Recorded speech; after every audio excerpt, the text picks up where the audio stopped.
5% des abonnés qui payent pour Il y OpenAI. a moins de 40 millions de... ChatGPT. Ouais. Aujourd'hui, il faut capter l'attention des gens en 10 secondes à toute vitesse. Je crois qu'il faut aussi faire confiance aux communautés et aux débats qui se jouent parfois en commentaire. Parce qu'il y a d'un côté les stats officielles, et puis il y a de l'autre côté ce que disent les entreprises et ce qu'elles vont faire.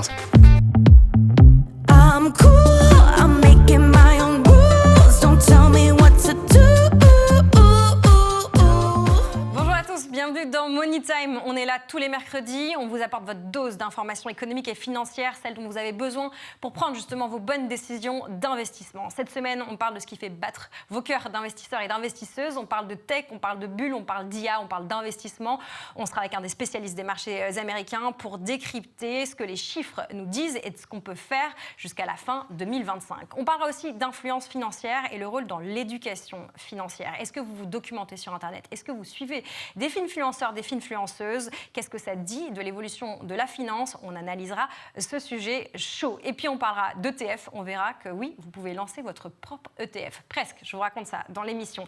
Pour réaliser ce programme, eh bien, nous avons des invités 5 étoiles. Frédéric Tassin, l'expert des marchés boursiers américains d'Ophi Invest, sera avec nous. On sera également avec Léa Lejeune, cofondatrice du média Plan Cash. Et puis Amélie Aubry, une experte de la communication qui accompagne pas mal d'institutions financières. Voilà, c'est parti, c'est Money Time.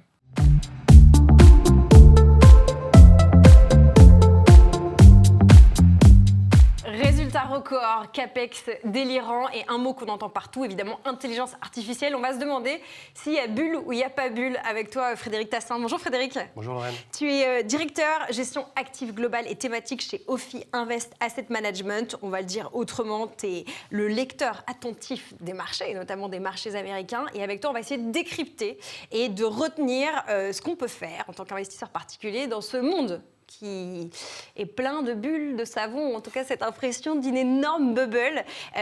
Donc question un peu simple, un peu binaire, est-ce qu'on est dans une bulle IA ou dans une forme de super cycle d'après toi? Alors on va se raccrocher à ce que l'on sait et à ce que des gens très intelligents nous racontent. En fait, quand on regarde les publications de résultats d'une boîte comme Microsoft, donc pour mémoire, Microsoft dépense beaucoup d'argent pour héberger de l'IA. Et lors de sa publication de résultats, Microsoft nous disait qu'il n'arrivait pas à fournir la demande. La demande aujourd'hui est supérieure à l'offre, malgré le fait que ce qu'on appelle les hyperscalers, donc les Microsoft, Meta et autres, vont dépenser 350 milliards cette année, quasiment 500 milliards annoncés l'année prochaine. Donc il y a beaucoup d'argent effectivement qui est mis sur la table. Malgré cela, pour l'instant, ils n'arrivent pas à suivre l'offre. Et d'ailleurs, à l'occasion de cette publication des résultats, Microsoft déclare « Je remets de l'argent sur la table ». Tellement il y a de la demande. Donc la filiale Azure de Microsoft croît de 40% par an au moment où on parle. On remet de l'argent sur la table ou on rejette de l'argent dans un puits sans fond? On ne sait pas très bien quelle est l'image, quoi. Pour l'instant, ce n'est pas encore un puits sans fond, hein, ça ne l'est pas, puisque concrètement, CoreWeave publiait ses résultats hier et même constat, en fait, la demande pour l'instant est supérieure à l'offre. Rappelle-nous ce que c'est CoreWeave. C'est une société qui fait de l'hébergement également. Donc on est face à des usages qui sont en train de changer. OpenAI, donc avec ChatGPT, est passé de 0 abonnés il y a 2 ans à 800 millions aujourd'hui. Donc ça croît à une vitesse extrêmement rapide. Et donc pour l'instant, ces usages, il faut les héberger. Donc il y a des entreprises qui mettent beaucoup d'argent sur la table pour pouvoir faire face à cette demande. Le sujet que l'on a, c'est comment on va le monétiser. Et c'est un petit peu ça aujourd'hui qui intrigue les marchés. C'est que certes, on a beaucoup de croissance. Les projets annoncés sont pharaoniques, puisqu'au moment où on parle, à date, l'ensemble des projets mis bout à bout sur les 5 prochaines années, c'est 2,5 trillions de dollars d'investissement. On parle beaucoup de CAPEX, au sens cet investissement qu'on va faire dans les infrastructures. Donc, capital expenditure, donc c'est le terme anglais pour investissement. 2500 milliards sur un PIB américain qui est de 30 trillions. Donc on est quasiment à 8% du PIB sur les 5 prochaines années. Donc les chiffres sont incroyables. Et il y a une société, comme il y a tout cela, qui est cœur, qui est absolument incontournable, c'est OpenAI. Qui écœure au sens écœuré et qui écœure au sens qui est au cœur de tout ça, un peu les deux. Qui est au cœur de tout cela, puisqu'en fait OpenAI, rien qu'OpenAI, c'est 1400 milliards de dollars sur les 5 prochaines années. Le petit sujet qui intrigue les marchés, c'est que certes, ces investissements ont été annoncés, et OpenAI, Lorraine, à la fin de cette année, fera 13 milliards de dollars de chiffre d'affaires. Alors, Sam Altman n'arrête pas de dire que les chiffres sont sous-estimés, donc ce sera peut-être 15, ce sera peut-être 17, ce sera peut-être 20. mais il faut les mettre en perspective des investissements qui ont été annoncés. Alors, Et c'est quoi? Qu'est-ce que tu peux poser comme mot pour les investisseurs qui nous écoutent? Là, on parle de milliards, de 1000 milliards. Quand on dit 13 milliards de dollars, qu'est-ce que c'est? C'est dérisoire? C'est déjà intéressant? Qu'est-ce que tu peux mettre comme qualificatif? 13 milliards de dollars alors pour une entreprise américaine, c'est peu. Pour un futur leader dans l'IA, c'est peu, mais on sait que les revenus vont croître. Ils sont déjà en train de développer toute la panoplie de solutions qui sera potentiellement monétisable très, très bientôt. Ça va aller très vite. Aujourd'hui, il n'y a que 5% des abonnés qui payent.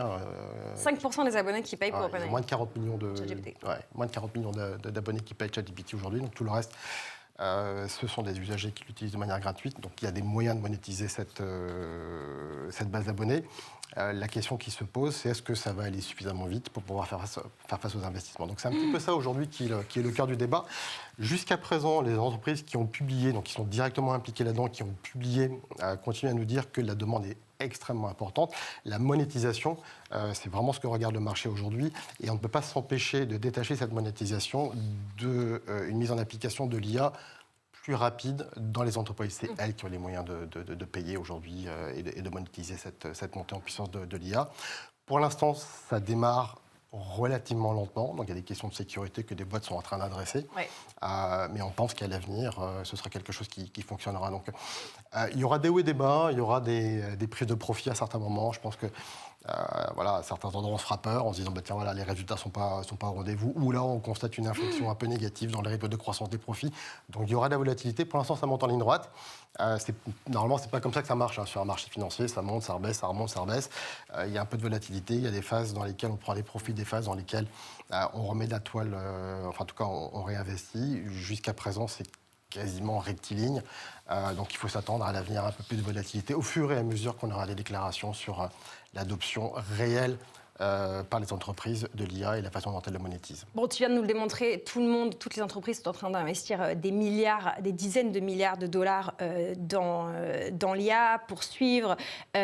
Maintenant, la question qu'on se pose, c'est là les boîtes américaines et pas que européennes, pas que américaines viennent de publier, la saison de publication est à peu près finie.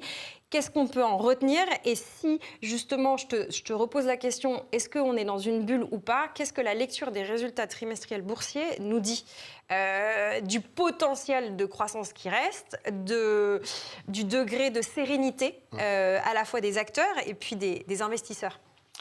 Il y a plusieurs éléments extrêmement intéressants à la suite de cette phase de publication des résultats. Donc, effectivement, les entreprises ont publié le 3e trimestre de l'année 2025. Ce qu'il faut avoir à l'esprit, c'est qu'aux États-Unis, on rentrait dans le trimestre de pleine application des tarifs. Des tarifs douaniers, oui. Des tarifs douaniers. Donc, jusqu'à présent, les 6 premiers mois étaient relativement sereins puisque ça avait mis du temps à se mettre en place. Et la question qu'on se posait, c'est à quelle hauteur les tarifs ont réellement impacté les chiffres d'affaires et les résultats des entreprises. La bonne nouvelle, c'est qu'en fait, les résultats sortent au-dessus des attentes aux États-Unis. Le marché attendait 8 à 9% de croissance des résultats sur le trimestre. On va sortir entre 13 et 14. Donc ça sort au-dessus. Pour cette fois ? Pour cette fois, mais dans les discours des entreprises, on sent quand même une certaine sérénité. Alors, il y a du pour et il y a du contre. Les résultats sont assez mal cylindrés, donc il y a quelques secteurs qui tirent. Lesquels ? Notamment la tech, bien évidemment. Celle-là, au-delà de la tech. Toute la sphère financière, notamment les banques, qui tirent beaucoup. L'industrie, qui s'en sort assez bien. Dans l'industrie, c'est un peu normal, parce qu'il y a une grosse partie de l'industrie qui aujourd'hui, dont l'activité est drainée par la tech. Donc l'investissement dans l'IA, c'est pas que des puces Nvidia, c'est également toute l'infrastructure. Donc l'industrie également s'en sort relativement bien. Et de l'autre côté du spectre, on a quand même un petit peu les parents pauvres. Donc le secteur lié à la consommation des ménages, pour l'instant, patine un peu. On va y revenir tout à l'heure sur le consommateur. Mais il y a plusieurs raisons à cela. Et en fait, on a un petit peu le sentiment aujourd'hui qu'il y a quelques sujets sur les marges. C'est-à-dire qu'il faut quand même garder à l'esprit les marges, ouais. Les marges des entreprises post-Covid, les entreprises montent les prix pendant quasiment 3 ans de manière ininterrompue. Et on a un petit peu le sentiment qu'aujourd'hui, on est au bout du scotch sur la capacité des boîtes à monter les prix, notamment dans la consommation de base. Donc ça ne marche plus. Et donc, on a des résultats au titre du consommateur qui sont un peu en demi-teinte. Et on voit que les réactions boursières ont été relativement brutales pour tout un nombre de sociétés qui publiaient un poil en dessous des attentes ou dont le discours était Grosse un peu plus sanction. prudent. Ouais. Les sanctions ont été très, très, très brutales. Un peu binaire finalement, ces résultats. Oui, c'est on-off en fait. Ouais, et encore, c'est même pas vraiment on-off, parce que même les entreprises qui surprenaient positivement et qui relevaient les attentes sur l'exercice 2025 n'étaient pas forcément saluées en bourse. En revanche, de l'autre côté du spectre, les sanctions boursières ont été très très fortes pour celles qui décevaient. Frédéric, on se demande à titre d'investissement si c'est le moment d'alléger la tech US dans nos portefeuilles. Qu'est-ce que tu vois comme signaux? Bon, là, on comprend qu'il y a quelques fondamentaux quand même qui sont assez solides, donc il n'y a pas tellement de raison de dire OK, il faut que je lève le pied sur la tech. Qu'est-ce qui pourrait soutenir, continuer à encourager les investisseurs particuliers de rester investis sur la tech? Qu'est-ce que tu vois d'autre comme signaux positifs? Alors, sur la tech, nous, le conseil que l'on donne à tous nos porteurs de parts, c'est d'y aller de manière progressive, en fait. Donc, comme je l'ai évoqué tout à l'heure, on s'attend à un regain de volatilité à un moment ou à un autre. Alors, on l'attendait déjà pour cette année, donc pour l'instant, ça ne s'est pas produit. Mais on s'attend à un moment ou à un autre quand même à avoir un regain de volatilité. Et le fait d'investir de manière périodique, ça permet justement de lisser les points d'entrée. Donc ça, je pense que c'est la bonne méthode à adopter quand on veut investir, notamment en bourse. Ce qui, selon nous, se dégage pour la fin 25 et surtout le début 26, c'est que jusqu'à présent, c'est vrai qu'une grosse partie de la croissance américaine a été tirée par l'investissement dans la technologie. Ouais. On a un peu le sentiment qu'en 26, les choses pourraient changer. Plusieurs éléments à cela. Le premier point, on a One Big Beautiful Bill qui va rentrer en application, et notamment un volet dont on parle assez peu, mais qui, de notre point de vue, est relativement intéressant. Rappelle-nous ce que c'est que cette bill de Donald Trump. En fait, c'est le budget en fait, qui a été adopté. Son magnifique budget. Voilà, son magnifique budget qui a été adopté un petit peu forceps, qui fait la part belle aux réductions d'impôts, en tout cas la poursuite des réductions d'impôts, notamment auprès du ménage américain. Et donc, on va redonner un peu de pouvoir d'achat aux ménages américains. Alors, c'est relativement mal cylindré, puisque, encore une fois, ce sont les ménages les plus aisés qui tireront la part du lion. Mais on redonne du pouvoir d'achat aux ménages américains en 2026, et ça, dans un contexte dans lequel la consommation des ménages est un peu sous pression, notamment pour la première moitié de la population. C'est celle qui, aujourd'hui, a pris l'inflation un petit peu en pleine face. La première moitié en partant du bas. De 0 à 50%, donc les ménages qui ont des revenus les plus modestes. On voit que même la population moyenne aujourd'hui, ce qu'on appelle le salarié moyen aux États-Unis, commence à rencontrer des difficultés de fin de mois. Donc, reflatter un petit peu ces gens-là, c'est permettre à la consommation de continuer à bien s'en tirer. Et l'autre moitié de la population, pour qui tout va bien jusqu'à présent, d'ailleurs c'est elle qui tire la consommation, hein. D'ailleurs on le voit dans les dépenses de consommation, la dépense événementielle, de loisirs et autres, pour l'instant continue à relativement bien s'en tirer. Est-ce que cette deuxième partie de population est surinvestie en bourse? Et il y a un effet un peu qui s'alimente, quoi. Alors, il y a une très forte part des investissements et des volumes journaliers qui sont effectivement faits par les ménages. En fait, quand on regarde la bourse américaine, à l'heure actuelle, on estime que 2/3 des volumes faits chaque jour le sont par les ménages et par le trading à haute fréquence. Donc, c'est du momentum. Donc, en fait, on achète la news, on achète la dernière nouvelle qui est tombée. Si elle est positive, on remet une pièce dans le jukebox. Voilà. Donc, c'est pour ça que tout ceci peut paraître parfois un petit peu fragile. Si on revient aux fondamentaux, donc l'an prochain, il y a une partie de redistribution de pouvoir d'achat qui sera faite pour les ménages américains, ce qui devrait soutenir la consommation. Et dans One Big Beautiful Bill, il y a un autre élément qui est extrêmement important, c'est que Trump fait un énorme cadeau aux entreprises en leur permettant de faire une déduction fiscale des investissements. Donc on peut déduire, grosso modo, fiscalement tous les investissements que l'on fait aux États-Unis, sur le territoire nord-américain, dès la première année. Donc ça, c'est une énorme incitation à investir. Et dans les tout derniers chiffres, on remarque que l'investissement industriel classique, donc je mets l'IA à part, donc l'investissement industriel classique a plutôt tendance à redémarrer. Et d'ailleurs, ces tendances-là ont été confirmées quand on a regardé un petit peu les bilans bancaires sur les publications du troisième trimestre. Là aussi, on a un peu le sentiment que les banques recommencent à prêter au tissu économique traditionnel. Donc ça, c'est plutôt la bonne nouvelle, c'est qu'on pourrait avoir la consommation et l'investissement traditionnel qui devraient revenir soutenir la croissance américaine en 2026. Donc si je reformule, il n'y a pas que les fondamentaux qui vont bien. Cette One Beautiful Bill, Big Bill, là, elle nous donne quand même un peu on a un peu de réserve sous la pédale pour 2026, au-delà de cette performance. Les entreprises vont bien. Elles sont plutôt sous-endettées, très largement sous-endettées, puisqu'elles ont fortement réduit leur endettement. D'ailleurs, quand on regarde l'histoire économique aux États-Unis, les boîtes américaines, au moment précis où on parle, sont plutôt beaucoup moins endettées qu'historiquement. Donc, elles ont la capacité à remettre du levier financier dans le bilan. Donc, elles ont la capacité à s'endetter. D'ailleurs, c'est ce que font très clairement les hyperscalers, les entreprises qui investissent dans l'IA. Les marges, pour l'instant, sont au plus haut. Alors, on a un peu de volatilité sur les marges dans certains secteurs, mais pour l'instant, globalement, les marges tiennent. Elles continuent à rendre de l'argent aux actionnaires, puisque ce qu'on appelle le share buyback, donc le rachat d'actions, est à des niveaux records aux États-Unis. Donc, ce qui prouve bien que les entreprises n'ont pas forcément beaucoup d'inquiétudes sur l'avenir.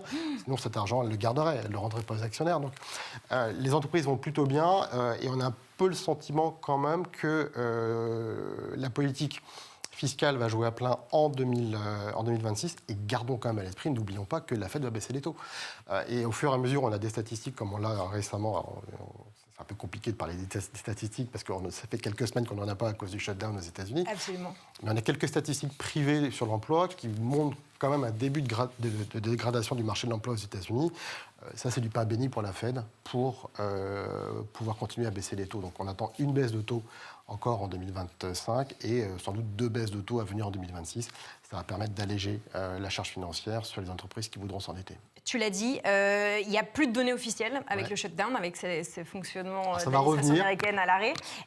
Donne-nous un petit conseil. Quelles sont les valeurs à suivre, en particulier en ce moment aux États-Unis, quand il n'y a plus de données officielles? Quelles entreprises, toi, tu regardes? Alors, tes radars? Alors, il y a quand même quelques émetteurs privés qui donnent des statistiques. Alors, elles sont toujours parcellaires, en fait. Donc, voilà, on a eu le Challenger sur les licenciements. Il y a un peu moins d'une semaine. On a eu l'ADP sur les licenciements. Donc, c'est toujours regarder le marché de l'emploi avec un certain prisme. Donc, c'est moins granulaire que les statistiques officielles. Mais en tout cas, ces deux données-là nous montrent un début de dégradation du marché de l'emploi.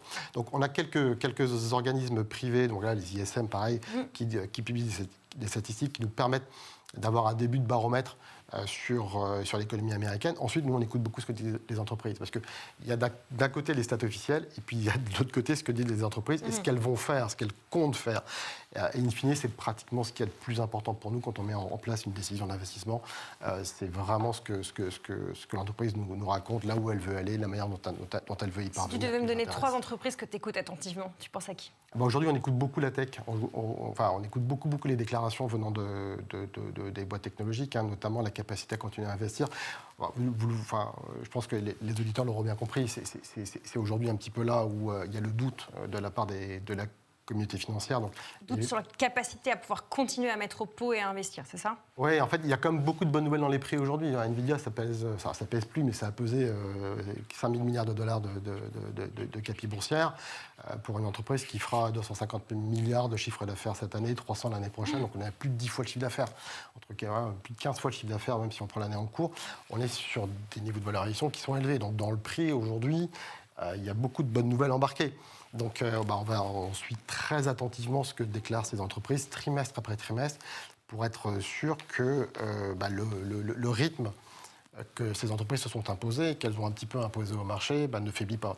S'il venait à faiblir, il y aurait sans doute des prises de profit qui se matérialiseraient de manière assez conséquente en bourse. Donc, c'est vraiment ça qu'on regarde aujourd'hui. Compris. On finit avec le consommateur américain. Ouais. Qu'est-ce que nous disent les dernières données dispo sur les dépenses du ménage? Tu nous disais que c'était un peu mitigé. Ouais. Qu'est-ce qu'on peut attendre et comment nous, investisseurs européens et français, on observe cet indicateur et comment on digère? Alors, on a une consommation des ménages aux États-Unis qui est très, très mal cylindrée. Si on prend les 20% des ménages les plus riches, ils représentent grosso modo plus de la moitié de la consommation en valeur. Donc 20% de la moitié. Donc bien évidemment, ces gens-là sont très sensibles aux gains boursiers. Donc aujourd'hui, les actifs aux États-Unis sont au plus haut. Qu'on parle des cryptos, qu'on parle de la bourse, qu'on parle de l'immobilier. Donc voilà, les valeurs d'actifs sont tout plus haut. Donc Les choses valent cher. Voilà, donc les gens qui ont du patrimoine aujourd'hui sont considérablement enrichis ces dernières années. Et donc ces gens-là dépensent. Donc on le voit dans les dépenses de consommation de loisirs, on le voit dans les... Expedia a publié des chiffres, qui est un tour opérateur, publié des chiffres qui étaient extrêmement bons. Donc on voit qu'il y a une volonté de la part de ces gens-là de continuer à consommer. De l'autre côté du spectre, encore une fois, ce qu'on évoquait tout à l'heure, sur les 30 à 40 premiers % de la population, les choses sont beaucoup plus compliquées. Donc le fait de redonner du pouvoir d'achat à ces gens-là, c'est une bonne chose. Ça devrait permettre en tout cas à certaines entreprises de consommation dès l'année prochaine de retrouver un peu de second souffle. Ce qu'il faut clairement, c'est que ces entreprises-là retrouvent de la croissance de volume. Jusqu'à présent, ça a été quasiment que du prix, donc elles ont monté les prix pour des volumes qui restent en croissance relativement faible, voire en décroissance. On l'a encore vu sur la consommation de base au trimestre. Il n'y a toujours pas de croissance en volume, donc c'est que du prix qui passe. Et certains ménages sont étranglés, donc il faut redonner du pouvoir d'achat aux ménages, et on pense qu'au BBA pourrait y parvenir. One Big Beautiful Bill. Frédéric, tu es un peu le tracker tu suis, tu es un peu le chasseur d'histoires boursières. Si je résume ce que tu viens de dire, le bilan des résultats est vraiment pas mal. Il y a encore dans le tuyau pas mal de bonnes nouvelles. Le dilemme qu'on a tous, c'est qu'est-ce qu'on fait de nos valeurs tech ? Tu nous dis quelque part, on lâche pas le morceau parce qu'il y a encore des belles histoires à se raconter. Ouais. Et puis après, sur le consommateur américain, tu commences à nous dire qu'il y a quelques franges qui sont en train de morfler. Pardon, je résume un peu familièrement. On regarde, on fait ce qu'on peut avec les chiffres dispo et on écoute les entreprises. Exactement. Merci beaucoup, Frédéric. Merci, Lorraine. Frédéric Tassin, directeur gestion action globale et thématique chez Ophi Asset Management. On a essayé de décrypter un max et en longueur ce que les marchés américains nous disent, y compris à nous et surtout à nous, j'ai envie de dire, investisseurs européens et français. Vous retrouvez cette séquence et ses meilleurs moments sur les plateformes et évidemment sur les réseaux sociaux.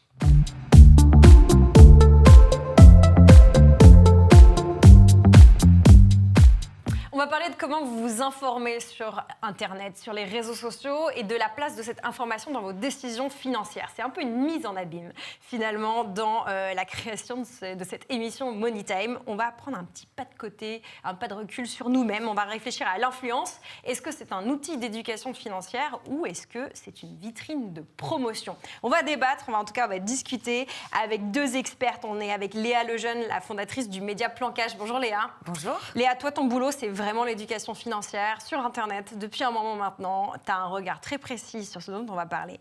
Et tu es avec Amélie Aubry. Bonjour Amélie. Bonjour. Amélie, tu es associée de l'agence de communication Angie. Toi aussi, tu as un regard sur ce sujet avec peut-être une dimension un peu B2B puisque tu accompagnes beaucoup d'institutions financières dans la communication et dans les enjeux finalement d'adresser le bon public au bon endroit sur Internet.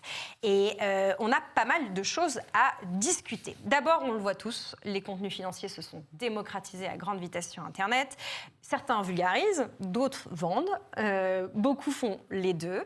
On n'est pas là pour être dans le jugement. On voit bien qu'il y a un accompagnement de la démocratisation de l'investissement. Léa, comment tu poses ton regard de créatrice de contenu et de journaliste sur ce qui est en train de se passer sur Internet ? Je pense que c'est un mouvement qui date déjà de 3 ans. Il faut regarder aujourd'hui que les influenceurs financent sur les réseaux sociaux sont déjà là depuis à peu près 2-3 ans. Je pense que c'est un mouvement qui est arrivé tard en France quand on compare par exemple aux États-Unis ou à la Grande-Bretagne où ils étaient déjà là bien avant le Covid.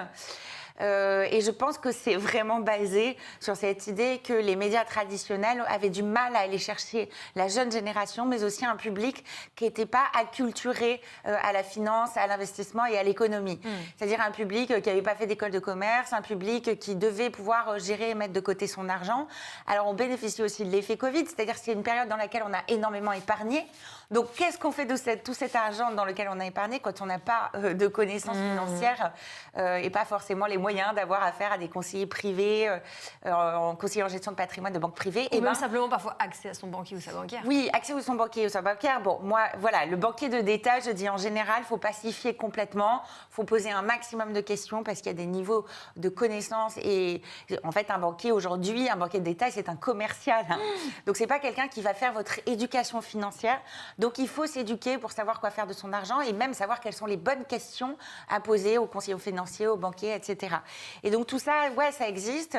Ça a beaucoup monté à une période, puisque aujourd'hui, la plupart des créateurs de contenu dans ces milieux-là sont allés sur un réseau social comme Instagram, vont être entre 50 000 et 200 000 abonnés. Donc, voilà. Mais on est aussi tributaire de plein de modes de fonctionnement, des algorithmes. Et c'est vrai que c'est peut-être un petit peu moins une période où ces contenus-là sont poussés aujourd'hui. Mais en tout cas, la raison pour laquelle nous, on avait créé Plan Cash, c'est parce que moi, je sortais de la presse traditionnelle et j'avais fait comme beaucoup ce constat. On peut le dire, hein, tu étais chez Challenge. J'ai été chez Challenge, voilà, j'ai passé 7 ans.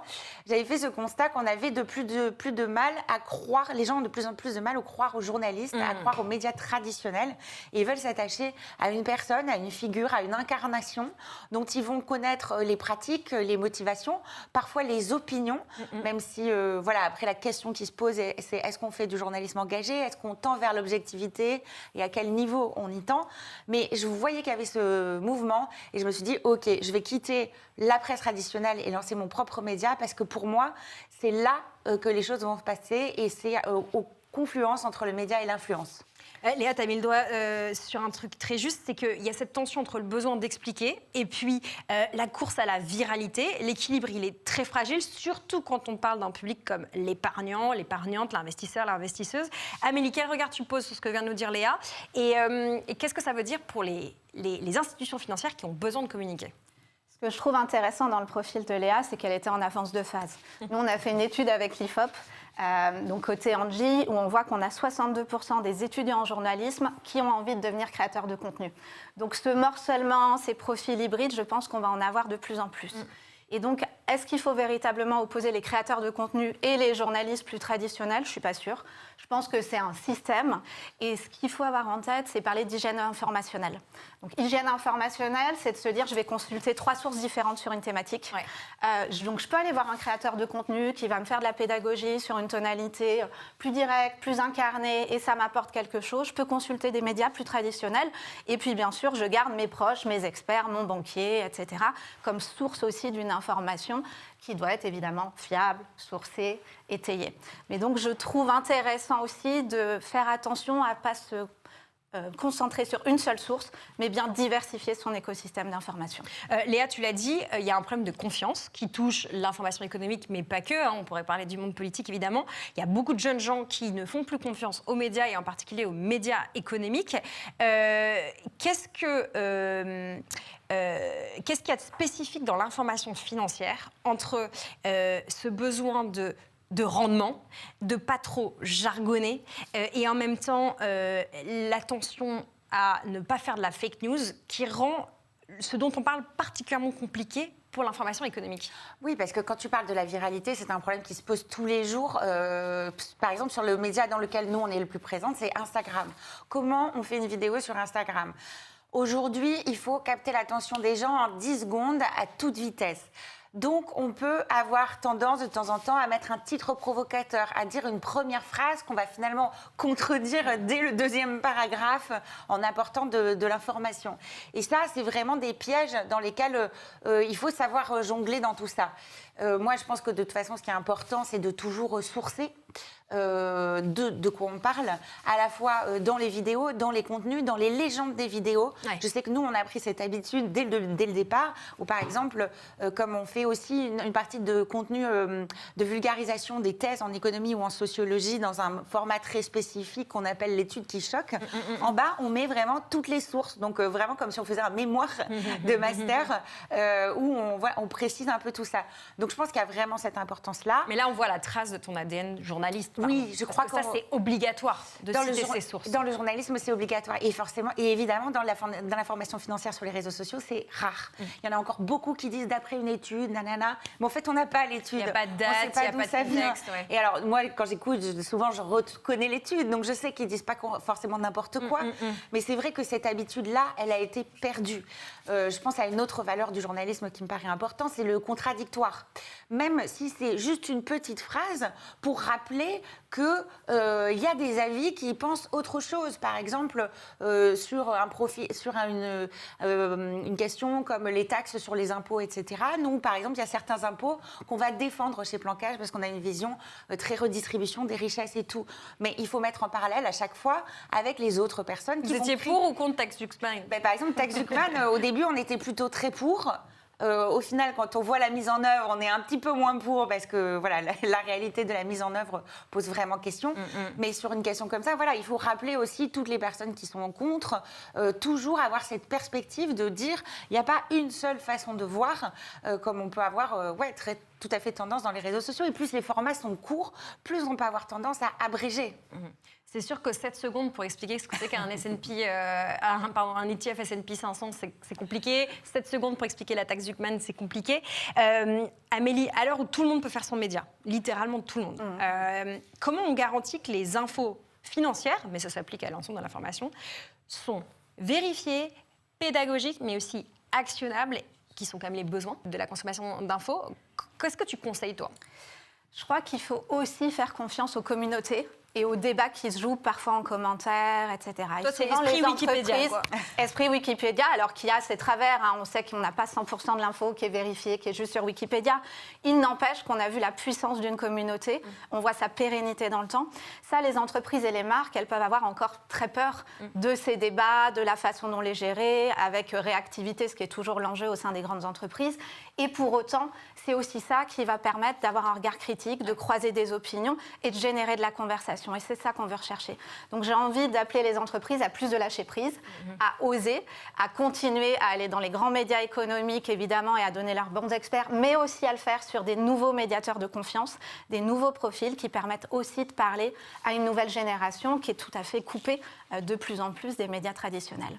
Et ce qu'on voyait d'autre dans notre étude, c'est que toute la profession des journalistes reconnaît la qualité journalistique des nouveaux médias. Oui. Quand je dis nouveaux médias, les médias 100% digitaux, les podcasts natifs, où ils vont en fait attribuer une qualité supérieure et équivalente, plus de 80% en fait de qualité supérieure ou équivalente versus les médias plus traditionnels. Et donc ça, c'est aussi intéressant. Donc quand on est entreprise ou marque, on ne va pas vers ces nouveaux médias juste pour faire moderne, contemporain, cocher la case de dire qu'on fait ce type de choses, mais bien pour aller toucher une cible qu'on ne toucherait pas par ailleurs. Il y a le sujet de la transparence, notamment les médias financiers. Il y a un petit peu la même chose que dans la presse féminine ou de la mode. Les annonceurs sont souvent les mêmes personnes qui interviennent. Bien sûr. C'est un sujet pour l'ensemble de la presse éco. Est-ce que la finfluence, l'influence financière en particulier, travaille beaucoup avec des modèles de partenariat et de brand content. Est-ce que tu peux nous résumer ce que ça veut dire avec tes mots de communicante ? Très simplement, c'est avoir un partenariat qui va permettre de soutenir les missions, parce que c'est aussi dans le sujet de modèle économique. Et je pense que le rôle des entreprises et des marques est aussi de permettre l'émergence de ces nouveaux médiateurs de confiance. Donc oui, ça passe par du soutien financier parfois. Après, c'est à décorréler entre l'équipe commerciale à laquelle on peut avoir affaire quand on fait un sponsoring d'émissions, un soutien, et puis l'équipe éditoriale. Et ça, c'est aussi à nous, intermédiaires, agences, d'évangéliser, d'expliquer en fait le principe, puisque derrière, c'est tout l'enjeu de la crédibilité auquel on est confronté. Du coup, je décline la question pour toi. Est-ce que, Léa, la transparence sur les partenariats, quelle que soit leur forme, éditoriale, commerciale, sponsoring, brand content, suffit, ou est-ce qu'il y a d'autres formes d'autres formes ou d'autres normes de responsabilité à aller chercher pour les créateurs de contenu? Oui, nous, on note, en fait, on a participé à l'évolution de ces dernières années sur les réseaux sociaux. Donc, il faut savoir qu'au départ, par exemple, sur Instagram, il fallait notifier soi-même à la mano, à la main, dans le commentaire, ce qui se passait. Aujourd'hui, on peut... Est-ce qu'on était en partenariat ou pas? Est-ce qu'on était en partenariat ou pas? Aujourd'hui, il y a les fonctionnalités qui permettent de mettre qu'on est en partenariat, en collaboration commerciale, à l'intérieur des posts, à l'intérieur des vidéos, à l'intérieur des stories, et surtout, on peut le faire a posteriori. C'est-à-dire qu'on a corrigé. On peut corriger. On n'a plus d'excuses de dire en fait j'ai oublié, je ne sais pas ce qui s'est passé, etc. Oui, ce que je voulais dire tout à l'heure, c'était rebondir sur l'idée qu'il fallait 2 équipes distinctes. En fait, il faut savoir que quand on lance des petits médias comme nous, en fait, il y a 3 ou 4 personnes derrière. Donc, il n'y a pas forcément la possibilité d'avoir toujours 2 équipes distinctes comme dans un grand média. 2 canaux de conversation distincts. Voilà, 2 canaux de conversation distincts. Donc, moi, ce que je fais, c'est qu'à chaque fois, on va vraiment expliquer la démarche. On va expliquer là, on est dans un partenariat publicitaire. Si certaines personnes nous envoient, par exemple, et ça peut être une très bonne technique de communication de certaines entreprises, un sondage qui vient de sortir sur l'éducation financière en nous proposant d'en parler. Moi, je vais dire deux choses. Je veux dire, éditorialement, pour nous, on n'apprend pas assez d'informations dedans pour le traiter éditorialement. Si vous voulez qu'on fasse une publicité là-dessus, on peut en discuter autrement, mais je considère que l'information apportée ici ne suffit pas pour qu'on mette en valeur cette chose-là. Il y a d'autres mécanismes qu'on peut mettre en place. Premier mécanisme qui a été mis en place ces derniers temps, c'est le label d'influenceur responsable qui a été mis en place avec l'ARPP. Tu connais ma passion pour les labels, Léa. On a souvent des débats sur le label ISR avec Léa. C'est vrai que tu as les labels au bout d'un moment. Mais en tout cas, il y a eu cette volonté de l'AMF, donc l'autorité des marchés financiers, et de l'ARPP de se mettre d'accord et proposer un petit label pour vérifier qu'on a les règles de base de l'influence et notamment de l'influence financière. Bon, j'ai testé, j'ai fait le truc. C'est extrêmement facile de l'obtenir. Il n'y a pas de difficulté particulière. Ça ne suffit pas. Il faut aussi noter une autre chose, c'est qu'aujourd'hui, il y a un certain nombre d'influenceurs et de créateurs de contenu, et moi, c'est mon cas aujourd'hui, qui passons le diplôme de STIF. De conseiller en investissement financier. Voilà, de conseiller en investissement financier, ce qui est utilisé par les conseillers en gestion de patrimoine et tout, pour à la fois pour pouvoir avancer dans cette certification, pour à la fois bien qu'on rappelle à chaque fois que ceci n'est pas du conseil financier, mais en fait il y a des moments où des personnes dans les commentaires ou dans les DM peuvent nous poser des questions comme si on était leur conseiller financier.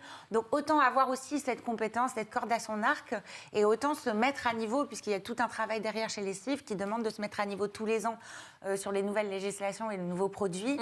Et donc ça, en fait, on est de plus en plus nombreux à se pencher là-dessus. Et voilà, moi, je viens à peine de commencer, donc il nous faudra un petit peu de temps. Mais en tout cas, ça fait partie des manières de se structurer. C'est intéressant parce qu'on voit le média qui devient un pôle de connaissances. On en vient à l'éducation financière. C'est vrai qu'on observe une multiplication des contenus, des créateurs qui sont sur l'éducation financière. C'est-à-dire qu'on vous explique des choses un peu décorrélées de l'actualité. Justement, comment, Amélie, toi, tu vois ce rôle de l'influence comme outil d'éducation financière? Comment on fait quand c'est les algos qui récompensent le buzz, voilà, pour le dire un peu simplement, plus que la rigueur? Comment on fait pour parler d'investissement avec rigueur quand, finalement, c'est les algos qui décident ce qui va être poussé ou pas? Et ça, comment tu l'expliques, toi, aux annonceurs, pour revenir sur le sujet du Il n'y a pas de recette miracle sur le sujet des algos et des réseaux sociaux. En revanche, il y a une opportunité qui est celle de l'IA. En fait, on a... alors, je vais prendre ChatGPT ou Perplexity ou peu importe lequel, mais en fait, demain, on va s'informer là. Et donc, aujourd'hui, les algorithmes, en fait, ferment leurs API. Donc, on voit bien, en fait, que ce n'est pas ce contenu, forcément, qui va être indexé dans cette source d'information qui sera la première pour les populations sur des sujets où, justement, on a besoin de décomplexifier, on a besoin de comprendre.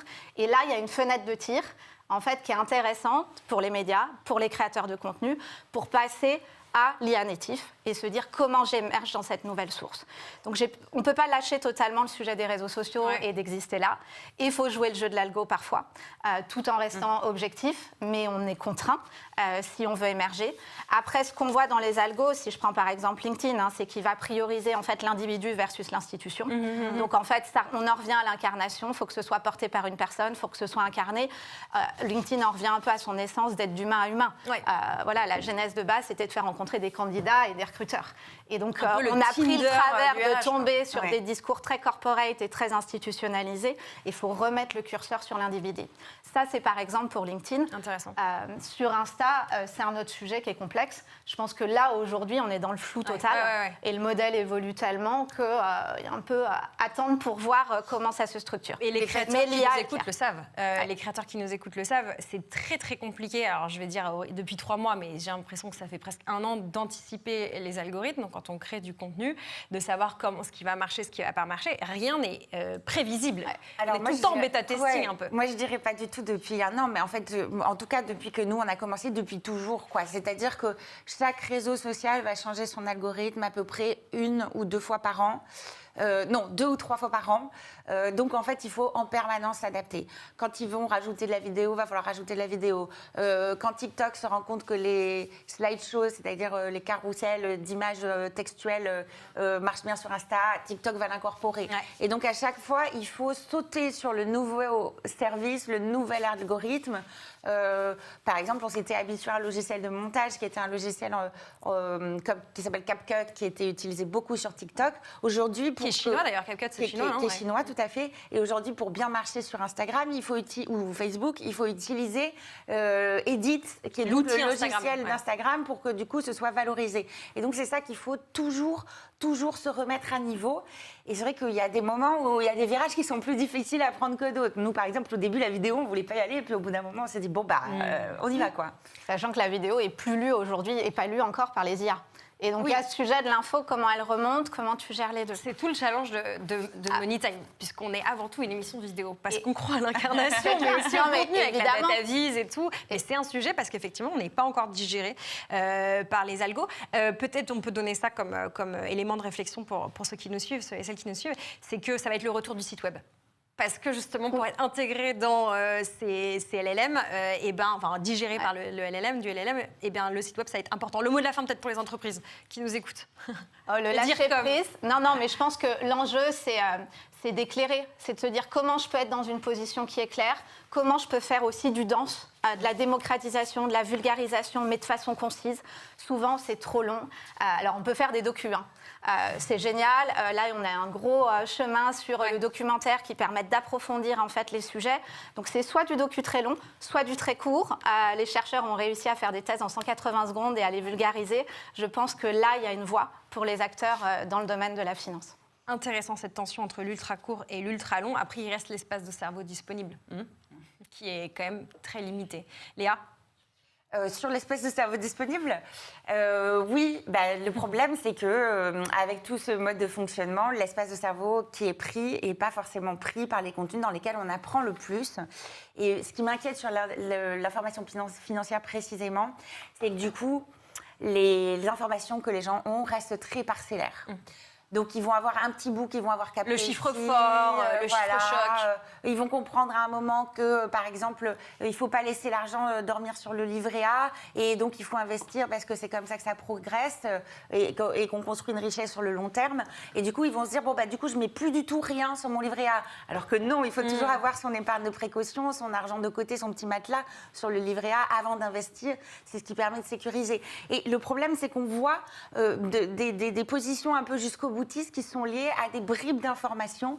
Et du coup, moi, je crois encore à un autre outil qui n'est même pas le site web, et c'est même encore plus concret. Je crois aussi à la force des manuels qui nous permettent aussi des manuels de finance qui nous permettent aussi de rattraper les petits morceaux qu'on n'a pas eus et de remettre en contexte ces connaissances-là. Et il faut savoir que la plupart des créateurs de contenu aujourd'hui ont écrit aussi leur manuel de finance. Nous, on est un petit peu en retard, mais on en a un aussi qui sortira bientôt. Bon, on a quelques éléments de réflexion sur ce sujet. Et l'influence, ça sert aussi à éduquer. Et puis, moi, ce que je retiens, c'est que la pédagogie financière, elle passe un peu en mode hybride entre des créateurs qui sont journalistes, influenceurs, CIF, conseiller en investissement, et puis tout ça un petit peu à la fois. Et c'est comme ça, l'exigence, elle passe aussi par le consommateur. Donc c'est aussi à vous d'être attentif à ce que vous consommez comme contenu, n'est-ce pas ? On peut dire ça ? Merci beaucoup. Amélie, tu es experte des nouveaux codes, on va dire. Tu es dans l'agence Angie. Et puis Léa, fondatrice de Plan Cash, que vous pouvez retrouver partout sur les réseaux sociaux. Cette séquence est également à retrouver pour ses meilleurs moments sur les réseaux sociaux. Et puis vous le savez, sur toutes les bonnes plateformes audio et sur YouTube.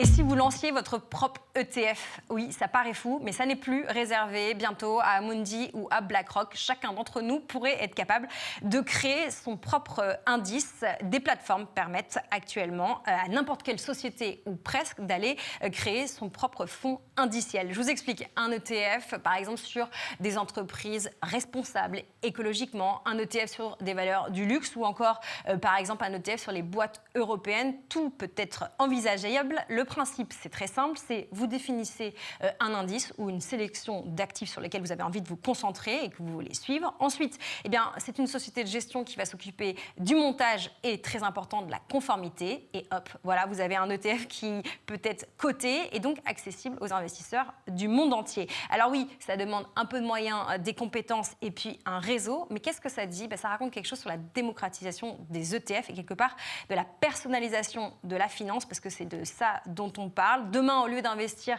dans un marché ou dans une entreprise, il y a une action, eh bien vous allez adhérer, investir à la vision de quelqu'un qui crée son fonds.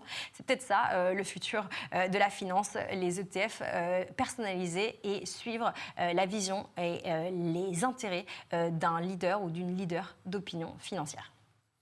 Des idées qui claquent, des invités qui comptent et une équipe qui carbure. C'était Money Time. On est là tous les mercredis. Si cet épisode vous a plu, vous vous abonnez, vous likez, vous partagez. C'est comme ça que vous nous aidez. On est sur toutes les bonnes plateformes audio, on est sur YouTube et bien sûr, vous retrouvez les meilleurs moments de l'émission sur les différents réseaux sociaux. Un grand merci à nos invités, Frédéric Tassin de Fiinvest, Léa Lejeune de Plan Cash et Amélie Aubry de Engie. On sera là la semaine prochaine. Un grand merci à notre équipe aussi de Paris à Lyon, en passant par Bali et Londres. On se dit rendez-vous mercredi prochain. Everything I touch turns to gold. How about